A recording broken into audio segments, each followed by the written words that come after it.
আমি অয়ন সন্ধ্যে 7টায় এই মুহূর্তে ব্রেকলেস আমার বাংলায় প্রথমেই যেটা দেখাবো কলকাতায় বেআইনি পার্কিং। সেই বেআইনি পার্কিং দিয়ে আমরাই দেখাচ্ছি বারবার বেআইনি পার্কিং। সেই বেআইনি পার্কিং দেখানোর পরে কার্জন পার্কে ধর্মতলায় বেআইনি পার্কিং এ ফিরে এলো মেশিন। তবে এখনই তোলাবাজি বন্ধ হচ্ছে না, মান্থলি পার্কিং এ ভয়াবহ তোলাবাজি। দেখুন,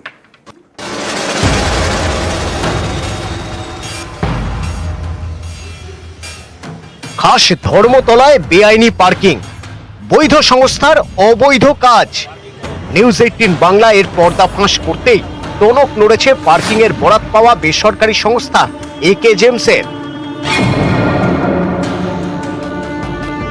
মনিটরিংটা বাড়াতে হবে, কারণ ইলিগাল অ্যাক্টকে কোন রকমের সমর্থন করা যায় না। যেটা নিয়ম সেই নিয়মের মানতে হবে। আধিকারিকদের বলবো যে একটু সারপ্রাইজ ভিজিট করে এগুলো দেখা যায়, যাতে ইলিগাল কাজগুলো না।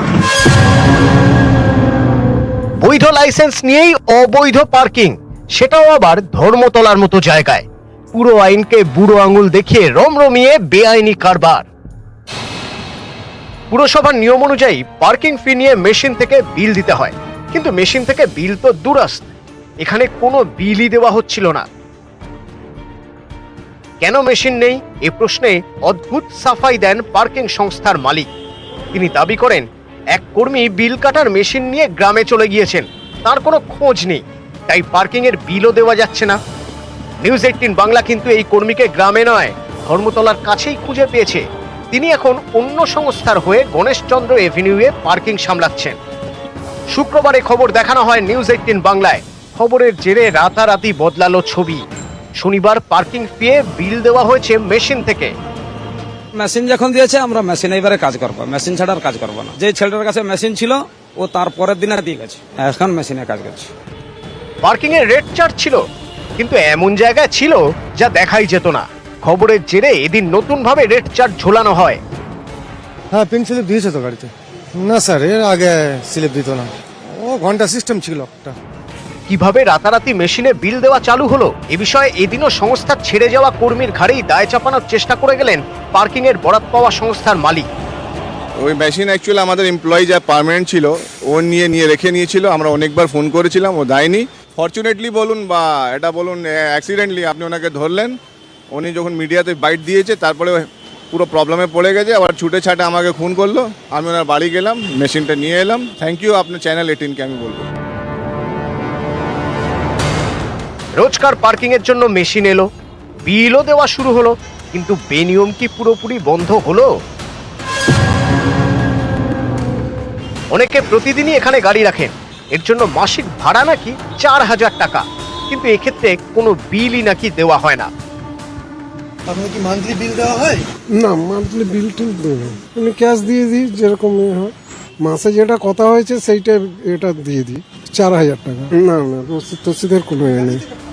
মেয়র কিন্তু জানিয়েছেন এভাবে কোনো সংস্থা মান্থলি পার্কিং ফি নিতেই পারে না।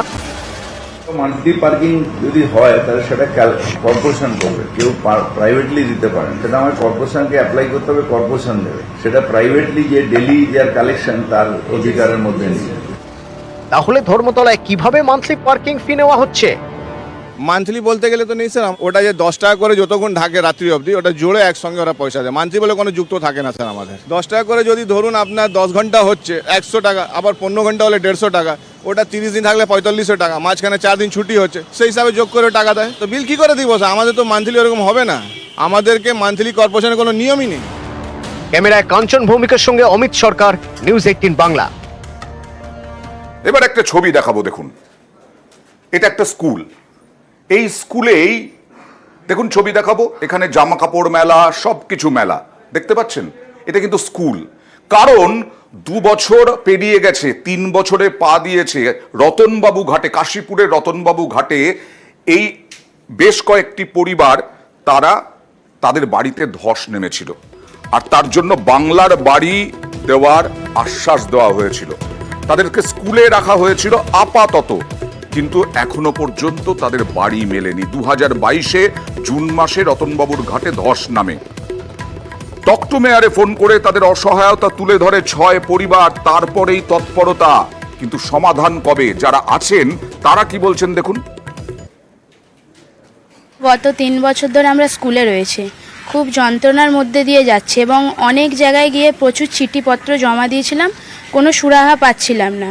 সেই জন্যই আমাদের যে সম্প্রতি টক টু মেয়রের যে অনুষ্ঠান, সেখানে কিছুটা বাধ্য হয়েই আমরা ফোন করেছিলাম যে স্যার আমরা আর পাচ্ছি না। একদিন দুদিন আমাদের ধরুন এখান দিয়ে স্থানীয়ভাবে সরানো হয়েছিল যে কিছুদিনের মধ্যে আমাদের পুনর্নির্মাণ হয়ে যাবে বাড়ির, কিন্তু আমরা আজকে রানিং 3 বছরে পড়লাম, আমাদের কোনো ব্যবস্থা হয়নি।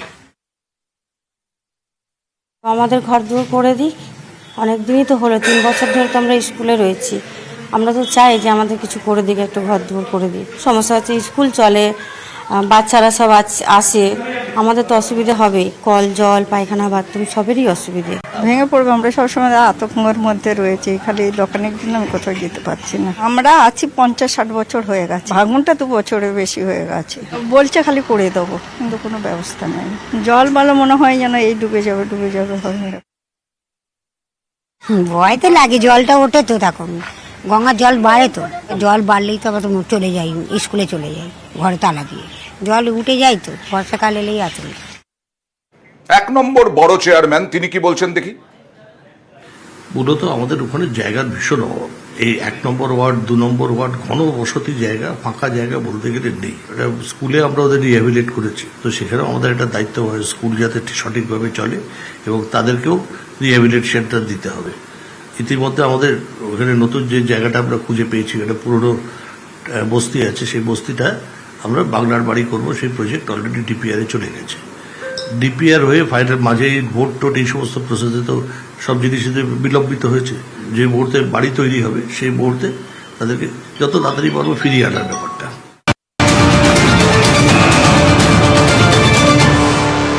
যে 6টি পরিবারের জন্য আমরা এই খবরটি দেখালাম, তাদের জন্য দেখাই দ্রুত আপনাদের সমস্যার সমাধানের আশ্বাস দিয়েছেন মেয়র ফিরহাদ হাকিম। কয়েক মাসের মধ্যেই বাংলার বাড়ি প্রকল্পে আপনারা বাড়ি পেয়ে যাবেন। দেখুন কি বললেন মেয়র। তরুণদাকে তারপরে ডেকেছিলাম, ওখানে একটা জায়গা পেয়েছি, আমরা এখানে একটা বাংলার বাড়ি করব, অলরেডি প্রপোজাল গভর্নমেন্টে পাঠিয়েছি। আবার আমি যদি ওনাকে বলি যে এসে পাটুলিতে বা ঠাকুরপুকুরে চলে আসেন, ওনারা যাবেন না, কাছাকাছি থাকবেন। সেখানে জমিটা পেতে আমাদের অনেকটা সময় গেছে, এবার জমিটা পেয়েছি। এবার দেখাবো বেআইনি অবৈধ কাজ। লুকিয়ে পুকুর ভরাট, উত্তর 24 পরগনার বারাসাতে পাঁচিল দিয়ে পুকুর ভরাট চলছে এবং ভূমি ও ভূমি রাজস্ব দপ্তর অভিযোগ দায়ের করেছে। যদিও জমির কেয়ারটেকার তিনি মানতে নারাজ, তিনি বলছেন না না এসব কিছু হচ্ছে না। আবার এ নিয়ে রাজনৈতিক তরজাও তুঙ্গে।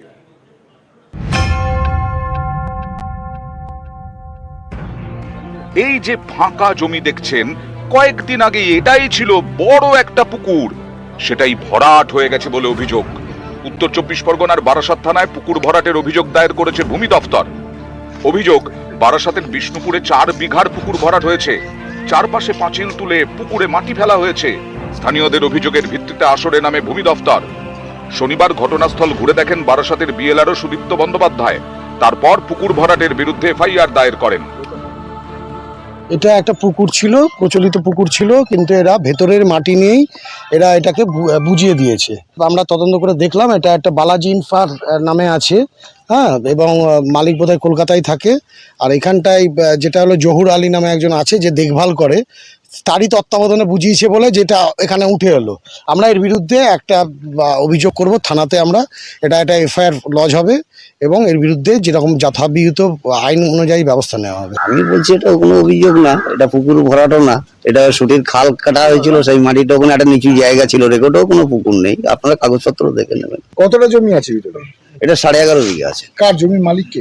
সব কলকাতাতে বাড়ি ওনাদের, 4টে মালিক আছে। 4জন মালিক? 4জন, আমি দেখভাল করি।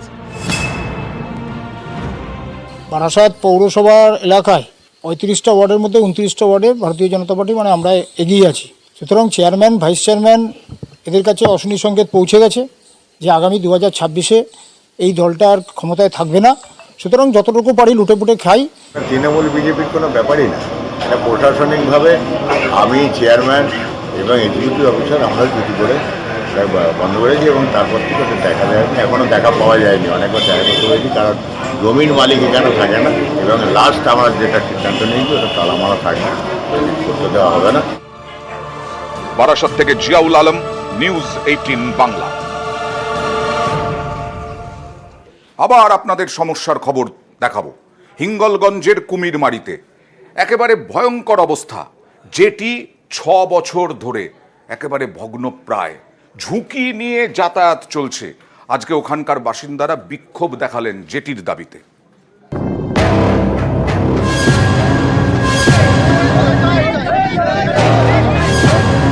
উত্তর 24 পরগনার হিঙ্গলগঞ্জ পাশ দিয়ে বয়ে গেছে ডাসা নদী। এই নদীর ওপারে সন্দেশখালী। এই নদী পেরিয়েই রোজ কয়েক হাজার লোকের যাতায়াত। এখানকার গুরুত্বপূর্ণ কুমিরমারি ফেরিঘাটে জেটি নেই। স্থানীয়দের অভিযোগ, প্রায় 6 বছর আগে জেটি ভেঙে গেছে, তারপর থেকে ঝুঁকি নিয়েই চলছে খেয়া পারাপার। ঝুঁকি নিয়ে পার হতে হয়, আমাদের বাইক তুলতে, সাইকেল তুলতে, বাচ্চা কাচ্চা তুলতে এইসব অসুবিধা হয়, আমরা উঠতে পারি না। পারাপারের সমস্যা, যাতায়াতের সমস্যা আছে, ঘাট নেই, বোট ধরার সমস্যা, আমাদের ওঠার সমস্যা, ঘাট ভালো না হলে কি করে হবে। স্কুল, কলেজ থেকে হাসপাতাল, নানা গুরুত্বপূর্ণ কাজে সন্দেশখালীর বাসিন্দাদের হিঙ্গলগঞ্জ আসতে হয় নদী পেরিয়ে, ঝুঁকি নিয়ে। জেটি না থাকায় নদীর পাড়েই নোঙর করে নৌকো। অভিযোগ, নৌকোয় ওঠানামা করতে গিয়ে মাঝে মধ্যে দুর্ঘটনাও ঘটে। অবিলম্বে জেটি সারানোর দাবিতে পথে স্থানীয়রা। শনিবার কুমিরমারি ফেরিঘাটের সামনে চলে বিক্ষোভ। স্কুলের পারাপারের সমস্যা আছে, রোগী অসুস্থ মানুষ থাকলে মানে অসুবিধা হয় ঘাটের কারণে, বিশেষ করে জেটি ঘাটটার কারণে। এতটাই খারাপ, আজকের 5-7 বছর ধরে হয়ে গেছে জেটি ঘাট ওইভাবে পড়েই আছে। বিক্ষোভ আমরা চালিয়ে যাবো, আমরা আন্দোলন করছি, আন্দোলন চালিয়ে যাবো। গ্রামবাসীদের অভিযোগ, জেটি না থাকায় ভোগান্তি চরমে উঠেছে। জেটি সারানোর দাবিতে বারবার পঞ্চায়েতে জানিয়েও কোনো কাজ হয়নি। জেটি ঘাটের দাবিতে আমরা বেশ কয়েকবার সুপারের সিটি বা ফোন করে জানিয়েছি, কিন্তু আজ পর্যন্ত কোনো সুরাহা হয়নি। যাতে অবিলম্বে জেটি তৈরি হয় তার জন্য আমি সংশ্লিষ্ট কর্তৃপক্ষকে অনুরোধ করব। হিঙ্গলগঞ্জ থেকে অনুপম সাহা, নিউজ 18 বাংলা। এবার পশ্চিম মেদিনীপুরের ডেবরা একটা অঙ্গনওয়াড়ি দেখাবো, যেখানে গরিব শিশুরা শিক্ষা নিতে যায়, পড়াশোনা করতে যায়, খেতে যায় মিড ডে মিল। সেই অঙ্গনওয়াড়ি কেন্দ্রে 13 বছর ধরে কোনো ঘর নেই। কখনো খোলা আকাশের নিচে, কখনো গুদামে, কখনো কারো গাড়ির বারান্দায়। এই রকম ভাবেই চলছে ক্লাস এবং খাওয়া। দেখুন।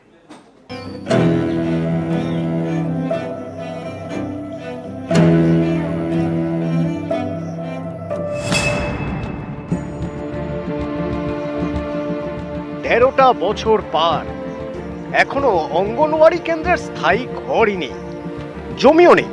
কখনো কারো বাড়ির উঠোনে, কখনো গাছতলায়, আবার কখনো গুদাম ঘরেই নাকি চলে শিশুদের লেখাপড়া। দুর্দশার এই ছবি পশ্চিম মেদিনীপুরের ডেবরার অঙ্গনওয়াড়ি কেন্দ্রের। গাছের তলায় হাইছে, এখানে আম গাছ আছে, ওইখানে পড়াশোনা হতো আগে। এখন কোথায় হচ্ছে? এখন এই তো এখানে হচ্ছে। এটা কি স্কুল না কারো ব্যক্তিগত জায়গা? এটা ব্যক্তিগত জায়গা। যাতে স্কুলটা ভালোভাবে হয়, এই যে রাস্তা দিয়ে যে এসছি, এই যে আসতে পারিনি আর কি, স্লিপ কাটে সবসময়, বাচ্চাকে নিয়ে আসতে কষ্ট। ডেবরার মহসিনপুর গ্রামের অঙ্গনওয়াড়ি কেন্দ্র। স্থানীয়দের দাবি, শিশু এবং প্রসূতি মিলিয়ে রোজ এখানে 30 জনের রান্না হয়, কিন্তু রান্নার কিংবা শিশুদের লেখাপড়ার স্থায়ী জায়গাই নেই। ফলে 13 বছর ধরে এভাবেই দুর্ভোগ পোহাতে হচ্ছে। এখন যাই মোটামুটি পাশের বাড়িতে যাও, এই চাতাল একটু জায়গা দিয়েছে বলে বাচ্চারা খাওয়া দাওয়া যাও, স্কুলটা হচ্ছে সরকারি ভাবে কিছু হয় না। না, স্থানীয়দের এও দাবি, অঙ্গনওয়াড়ি কেন্দ্রের জন্য এর আগে জায়গাও চিহ্নিত হয়েছে, কিন্তু কাজ এগোয়নি। এই অবস্থায় এলাকাবাসী চাইছেন স্থায়ী ঠিকানা পাক মহসিনপুর গ্রামের এই অঙ্গনওয়াড়ি কেন্দ্র। মানে এখন তো বৃষ্টি হচ্ছে, ওই জন্য একটা চালার মতো একটা গোয়াল ঘরের মতো জায়গা দিয়েছে, ওইখানে এক পাশটায় আমরা বসে বাচ্চাদের 13 বছর এরকমই চলছে। হ্যাঁ, এইভাবে আমি সেই দাবি করছি, আমার একটা যাতে বাচ্চারা সুষ্ঠুভাবে যেতে পারে, বুঝতে পারে, একটু মানে একটু শিক্ষা প্রতি মানে বসে যে একটা তাদের যে প্রি স্কুল করাবো, এরকম একটা জায়গার একটা বাড়ি দরকার। এদিন পরিদর্শনে গিয়ে অঙ্গনওয়াড়ি কেন্দ্রের পরিস্থিতি দেখে অবাক হয়ে যান জেলা পরিষদের নারী শিশু কল্যাণ দপ্তরের কর্মাধ্যক্ষ শান্তি টুটু। দ্রুত পদক্ষেপের আশ্বাস দিয়েছেন তিনি। আইসিডিএস বেসিক্যালি কেন্দ্র সরকারের স্কিম, তো সেখানে যে অ্যালটমেন্টের দরকার আমাদের আইসিডিএস বলুন, শিক্ষা খাতে বলুন, সেটা একদমই কম। ভিডিওকেও জানিয়েছি এবং ভিডিওর সঙ্গে কথা হয়েছে, এবং আমার জেলা পরিষদের ডিপিও সাহেবের সঙ্গে কথা বলে যাতে তাড়াতাড়ি করে স্কুলটি করা যায় সেটা ব্যবস্থা করবে। জেলা পরিষদের কর্মাধ্যক্ষ পরিদর্শন করার পর আদৌ কি এখানে সরকারিভাবে কোনো স্থায়ী অঙ্গনারী কেন্দ্র হবে, সেদিকেই তাকিয়ে রয়েছে ডেবরার মহসিনপুর এলাকার মানুষজন, এলাকাবাসী, পড়ুয়ারা। পশ্চিম মেদিনীপুর থেকে দিগ্বিজয় মাহালি, নিউজ 18 বাংলা। বোলপুরের রজতপুরে ভয়াবহ ঘটনা, আগুন লাগিয়ে পুড়িয়ে মেরে দেওয়া হলো 3 জনকে। কেন, কি রহস্য রয়েছে দেখুন। বৃহস্পতিবার রাতে বোলপুরে বন্ধ ঘরে আগুন, ঝলসে যায় স্বামী স্ত্রী এবং তাদের 4 বছরের ছেলে। শুক্রবারই মা ছেলের মৃত্যু হয়। শনিবার সকালে মারা যান পরিবারের কর্তা আব্দুল আলিম। বাড়িতে আগুন, একসঙ্গে 3টি প্রাণ শেষ। এর পিছনে উঠে আসছে বিবাহ বহির্ভূত সম্পর্ক এবং প্রতিশোধের তত্ত্ব। বীরভূমের রায়পুর সুপুর গ্রাম পঞ্চায়েতের রজতপুরের বাসিন্দা 38 বছরের আব্দুল আলিম। আব্দুলের বাড়ির পাশেই থাকেন তার ভাই রতন শেখ। গ্রামবাসীদের দাবি, রতনের স্ত্রী স্মৃতি বিবির সঙ্গে স্থানীয় হাতুড়ে ডাক্তার শেখ চন্দনের বিবাহ বহির্ভূত সম্পর্ক ছিল। এই সম্পর্কের কথা জানতে পারেন আব্দুল আলিম। বিষয়টি তিনি ভাইকেও জানান। এ নিয়ে বাড়িতে অশান্তি হয়। স্থানীয়দের অনেকের দাবি, এর জেরে প্রেমিকের সঙ্গে ছক কষে ভাসুরের বাড়িতে আগুন লাগিয়ে দেয় স্মৃতি বিবি। আমার অভিযোগ শুধু চন্দন ওপর, ওই মেন আসামি, ওকে যেন তাড়াতাড়ি ধরার ব্যবস্থা করা হয়। ও ছাড়া আমাদের কোনো দুশ্মন ছিল না। ও নোংরা কাজ করেছে, আমার বাবা মা সেটা জানতো, ইনফ্যাক্ট আমিও জানতাম। আমি চাইছি যার কঠিন থেকে কঠিন শাস্তি হোক। শনিবার সকালে অভিযুক্ত স্মৃতি বিবিকে আটক করে পুলিশ। অভিযুক্তদের শাস্তির দাবিতে এদিন রজতপুরে বিক্ষোভ দেখান স্থানীয়রা।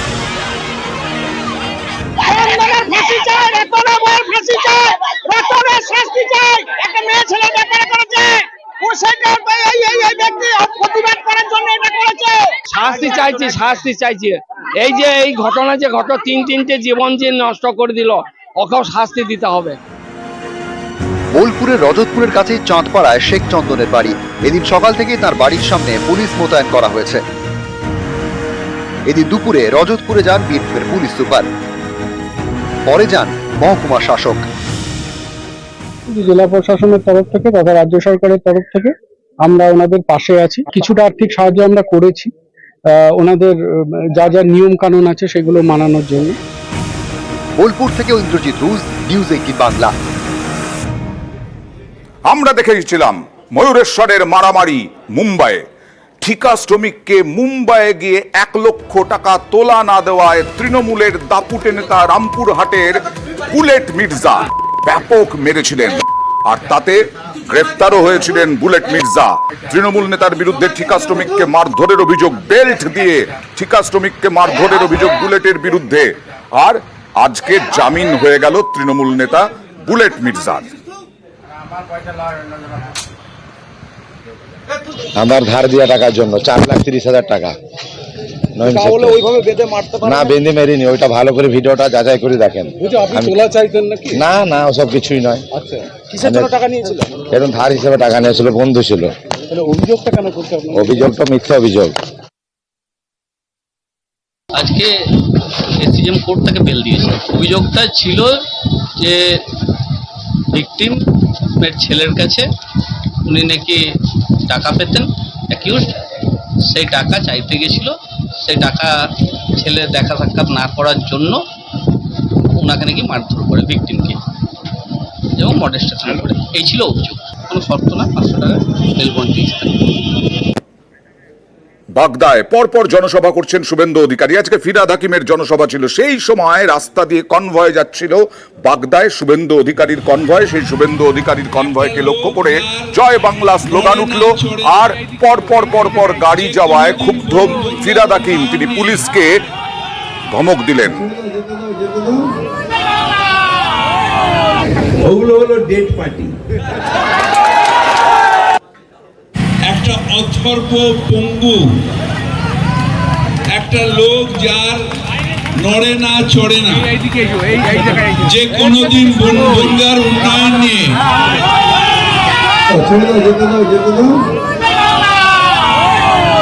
ওগুলো হলো ডেড পার্টি। এদিকে থাকা, এদিকে থাকা, আমার কথা শুনো। এই ছেড়ে দাও, এদিকে থাকা, এদিকে থাকা।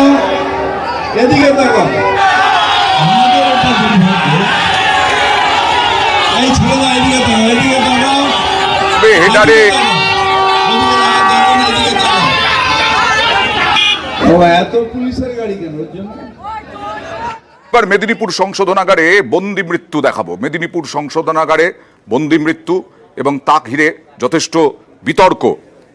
এই মুহূর্তে মেদিনীপুর সংশোধনাগারে বন্দি মৃত্যুর খবর দেখাচ্ছি। মেদিনীপুর সংশোধনাগারে অস্বাভাবিক মৃত্যু, জেল হেফাজতে থাকা হোসেন আলীর মৃত্যুতে চাঞ্চল্য। হোসেন আলীকে পিটিয়ে মারার অভিযোগ পরিবারের। তমলুক পাঁশকুড়া রাজ্য সড়ক অবরোধ মৃতের পরিবারের।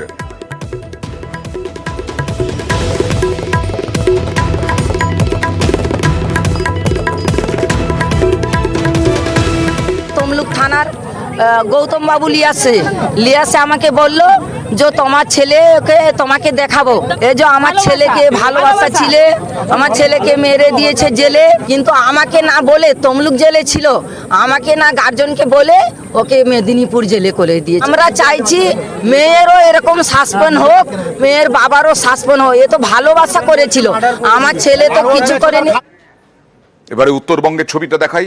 ভারী অতি ভারী বৃষ্টি প্রতিদিন, আর তাতেই দুর্যোগ বাড়ছে, দুর্ভোগ বাড়ছে। কোচবিহারে রাস্তায় ধস, আর অন্যদিকে উড়ালপুল দিয়ে, সেতু দিয়ে ইসলামপুরে জলের স্রোত বইছে।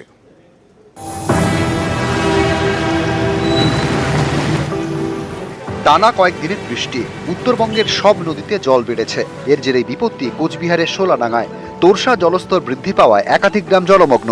কোচবিহার শহরের সঙ্গে গ্রামের একমাত্র সংযোগকারী রাস্তা জলের তলায়। বর্ষায় সোলাডাঙ্গা যেন একটা বিচ্ছিন্ন দ্বীপ। জল ডাইরেক্ট ঘরে ঢুকছে, ঘরে থাকতে পারতেছি না বিছনার মধ্যে।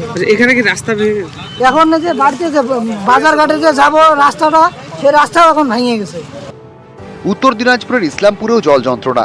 বৃষ্টির জেরে এখানকার শিরিয়ানি নদীর জল বেড়েছে। রামপুরে সেতুর উপর দিয়ে বইছে নদী। স্থানীয়দের দাবি বেহাল সেতু পেরিয়ে ঝুঁকির যাতায়াত চলছিল।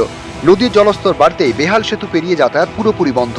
ইসলামপুরের বিস্তীর্ণ এলাকায় যোগাযোগ বিচ্ছিন্ন। মানুষ কিভাবে যাবে, ওই পারে এই পারে যাওয়া যাবে না। এদিক দিয়ে যাওয়া যায় ইসলামপুর, রামগঞ্জ, আর এদিকে চলে যায় শাহপুর, কিষানগঞ্জ। ওই পারে তো স্কুলও আছে, যেখানে মানুষ সেখানে থাকতে হবে। আগে অনেকবার বলেছে তো ব্রিজ তো পাস হয়েছে তো কাজ শুরু হয়নি তো।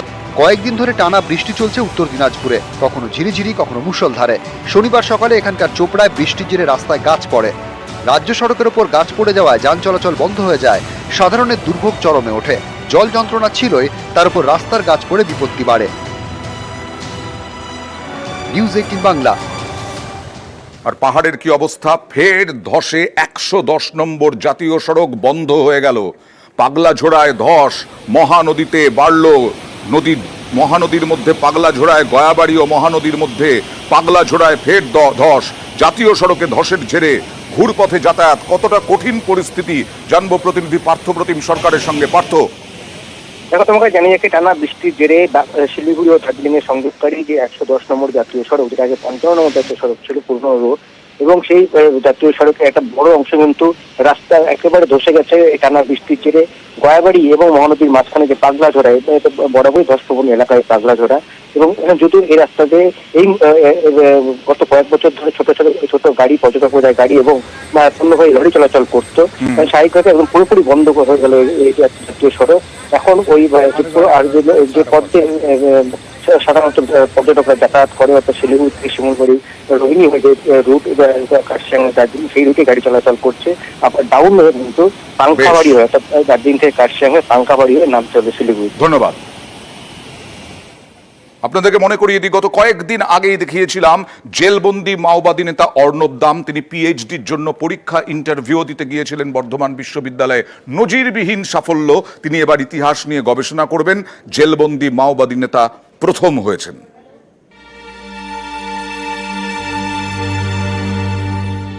ইতিহাস নিয়ে গবেষণা করার ইচ্ছে, সেই ইচ্ছে পূরণের পথে ইতিহাস গড়লেন জেলবন্দি মাওবাদী নেতা অর্ণব দাম।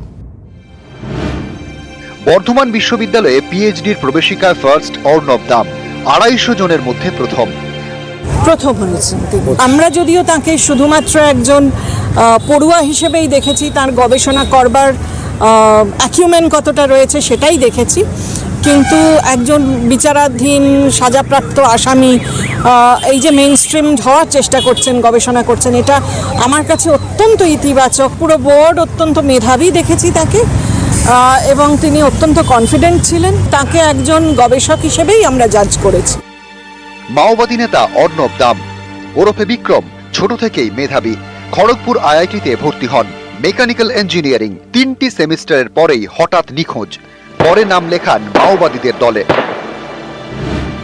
2010 সালে শিলদা ইএফআর ক্যাম্পে মাওবাদী হামলায় জড়িত। 2012 সালে আসানসোল থেকে গ্রেপ্তার করা হয় অর্ণব দামকে।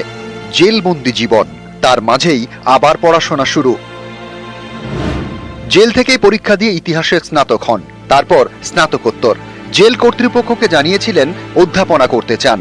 সেই মতো ন্যাশনাল এলিজিবিলিটি টেস্ট বা নেটে বসার আবেদন জানান, কিন্তু প্রশাসনিক জটিলতায় শেষ পর্যন্ত নেট দিতে পারেননি। কিন্তু অর্ণব থেমে থাকেননি, জেলে বসে পড়াশুনো করেই সেট পাশ করেন। এরই মাঝে সাজা ঘোষণা। গত বছরের ফেব্রুয়ারিতে যাবজ্জীবন সাজা হয় মাওবাদী নেতা অর্ণব দামের। গত মার্চ থেকে তিনি বন্দী হুগলি জেলে। সেখান থেকেই পিএইচডি করার আর্জি জানান অর্ণব। সেই মতো বর্ধমান বিশ্ববিদ্যালয়ে ইন্টারভিউয়ের ব্যবস্থা করা হয়। সেখানে পিএইচডির প্রবেশিকায় তিনি ফার্স্ট বয়।